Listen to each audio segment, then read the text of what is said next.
52 degrees north here, just the day after a storm. Just going to assess some damage, have a bit of a walkabout and show you some of the changes that have happened in the garden. I haven't done an update for a little while now, so just on some new equipment. I've got a gimbal and a new phone, so forgive me if it's a little bit jerky or there's some teething problems.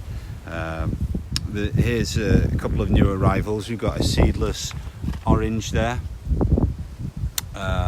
sweet orange, and we've also got a Rangpur lime. Been wanting one of them for a little while, so that's nice. It's full of fruit. I don't know if I should cut all the fruit off. It came with very heavy soil around it, so what I did was I bare rooted it. I know you maybe shouldn't do it with, when it's got fruit on, but at the end of the day, there was no way that soil would have kept that fruit on there anyway, and it certainly probably would have killed the plant with our weather that we get in the winter and the amount of water and cold and lack of light and stuff like that. Here we can see a new bed. There's my dog, sorry about this, it's my gimbal. I don't know why it's playing up. Right, okay, I put a new bed in. So in here there's like lots of sand, there's lots of activated charcoal, a bit of peat and wood fibres, some azomite, dolomite, some various goodies, some seaweed went into there, and various other things, and a nice thick leaf mulch. And in here we've got planted a tropical guava, some seedling cherimoya, a bird of paradise, Carissa macrocarpa, and in here I plan to put a rainforest guava, and I plan to put in a guabiju there, and maybe a Maracanthes rubra there, the bayberry, Chinese bayberry. Up here we've got the banana passion flower, setting fruit, lovely. And then along here we've got the banana, and it snapped off a leaf. Not this storm that's just gone last night, but the previous storm. But it's pushing out a new leaf. That was the newest leaf that got snapped off. All the rest have been shredded up like nothing. Just have to pick up a few of these plants that keep on getting blown over. We've still got fruit on the fig. I'd say that's quite a promising fruit there, and that one's quite a promising fruit to ripen up. There's a few fruit on the passion flower as well. The two Japanese Meddlers have had, or loquats, they've had seaweed and leaves as a mulch. They were planted out here this year and defoliated, and they've bounced back from their planting out. I defoliated them because I felt like they could have died from shock, so I defoliated, planted them out, and they've really bounced back now in the autumn with lots of growth. I think this would have been their flowering growth anyway. Here in the silverberry we've got tons and tons of flowers all over the place. So yeah, it looks like we're going to get fruit in February from that. That's the bayberry. That's the silverberry, the Elaeagnus. There's tons of fruit coming from the physalis. Sorry, I'm still getting used to this gimbal. Lots of flowers on the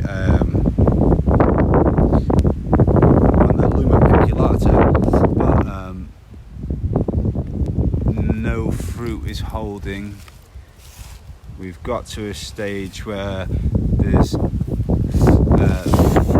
fruitlets like that. Contrast. If we've got fruitlets like that, they always fall off. So next year for the Numa piculata, as I say, the physalis is kicking out fruit. The wind has blown over the Jerusalem artichokes. The leeks and the kale are coming on nicely. We've got fruit ripening on the black mulberry. Really nice. My trick for the black mulberry, they can taste a little bit washed out and bland, but my trick is just like a fig, because they are related to figs. What you want to do is pot bound them. Once you pot bound them, they'll become sweeter somehow.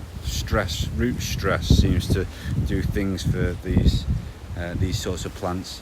The king white is thinking time's up for this year and it's going into dormancy.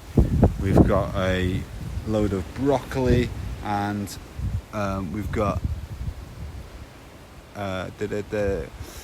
sweet potato. Hopefully we get some sweet potatoes, carrots, lots of carrots, red, lots of red,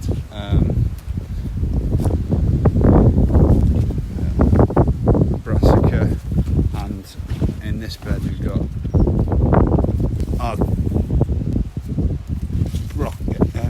not broccoli, beetroot.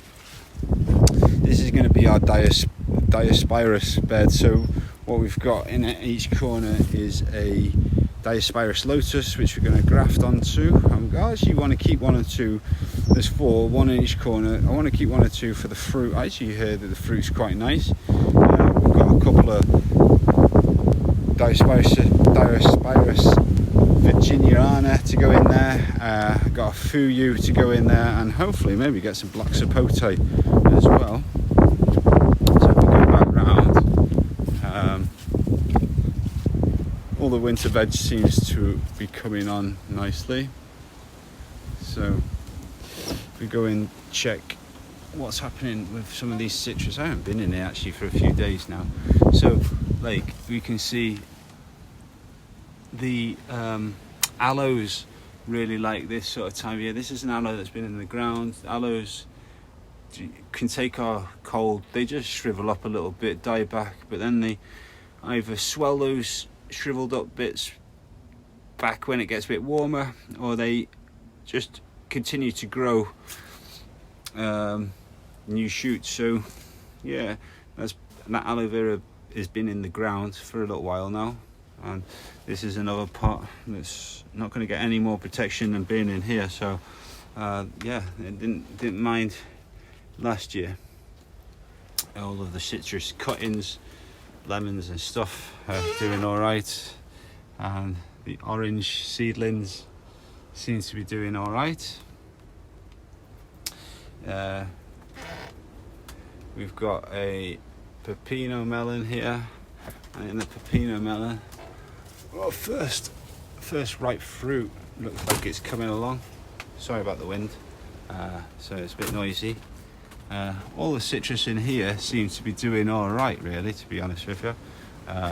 This one I'm really impressed with, because it's just a champion, pushing out lots of growth. Just loving the weather. It's actually really, really warm in here. It's about 18 degrees Celsius outside, and in here it's probably verging on, I don't know, I haven't got my thermometer in here anymore, but I can imagine it's 5 or 6 degrees, maybe 10 degrees warmer. So it's nice and warm in there. Citrus is loving it. That's why I put the citrus in early, because I wanted to continue them growing. I didn't want them to be stumped by a few cold nights and stuff. So those all need repairing. Yeah. So in here we've got the avocados still pushing out loads of growth. We've got mangoes pushing out, or attempting to push out growth. attempting to push out growth, and then a lovely fruit is starting to swell on that. Our rootstocks are going to bed. Let's see, our pineapple guavas absolutely loving life, and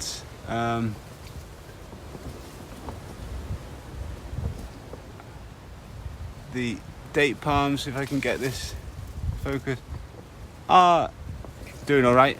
Very, very, very slow growing in our climate, the date palms, so just try and get out of here without knocking anything over too much. And what we're going to do, let's have a quick look.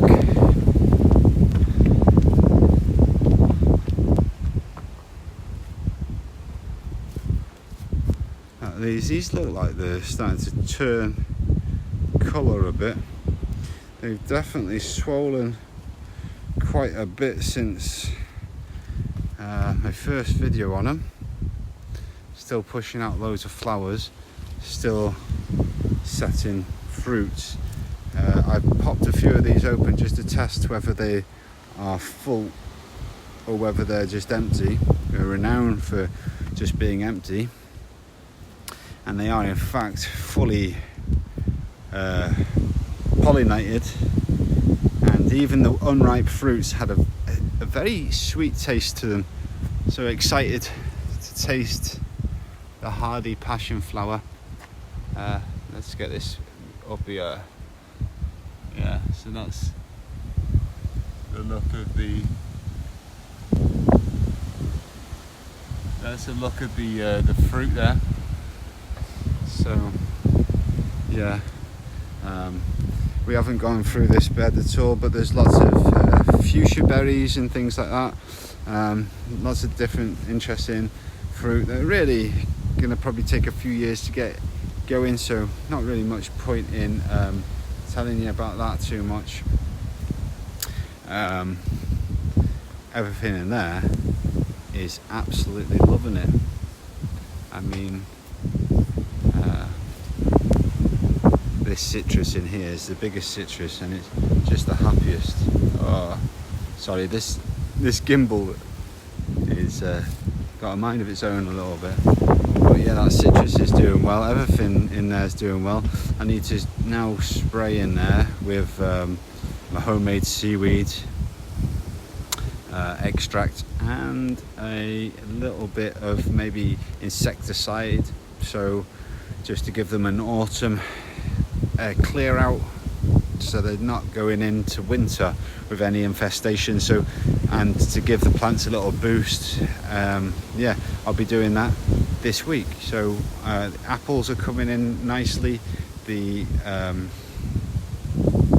this is one that I grafted, so obviously this one didn't flower and fruit for me this year, but the Discovery is finished with. The Jonah Gold is coming in strong now. There's a bit of like bruised spots.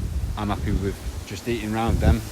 Some Elstar apples will be coming in, you know, quite a while after the Jonah Gold. So there we go. And then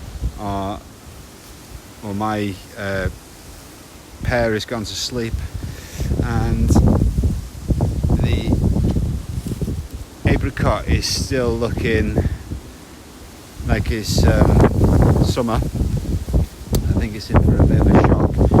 The Japanese wineberry has done really well this year. The strawberry tree is doing well, but underneath this blue gum, we've got an experiment. And in here, oh, what's it doing? In here, we've got a Inga edulis. Sorry, sometimes I'm just thinking what the hell my camera is doing. I'm trying to like sort out this gimbal, so like if I sound a bit stupid when I'm speaking, it's because I'm trying to concentrate on that. It'll get better, I promise. So we've got an Inga edulis planted in the ground, and what I'm planning on here is, because it's underneath this blue gum, I hoping that gives it frost protection. Then we've got this branch that's above it, so we can drape something over this, a frost cloth or something like that. That's my plan. So we've got 2 canopies. We've got this sort of canopy here, and then we've got the upper canopy right up there. So so there's 2 canopies, so I'm hoping that that will sort of protect it. Then we can make a 3rd canopy with a frost cloth. Down below we've got about 8 to 9 inches of leaf mould.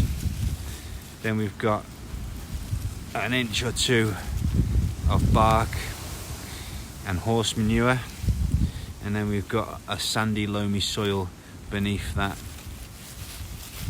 So that's how I plan on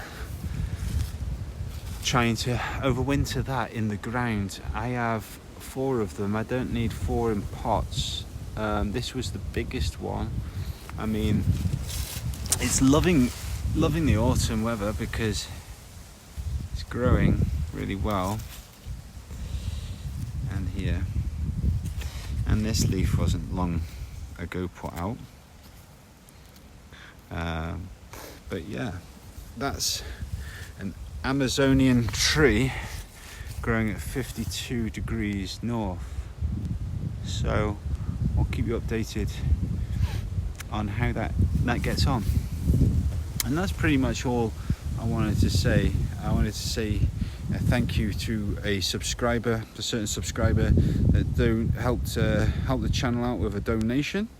They know who they are, so the channel is in debt to you, and I thank you. I hope that everyone finds the information on here helpful, and I hope that everyone has a lovely day. Cheers guys, bye.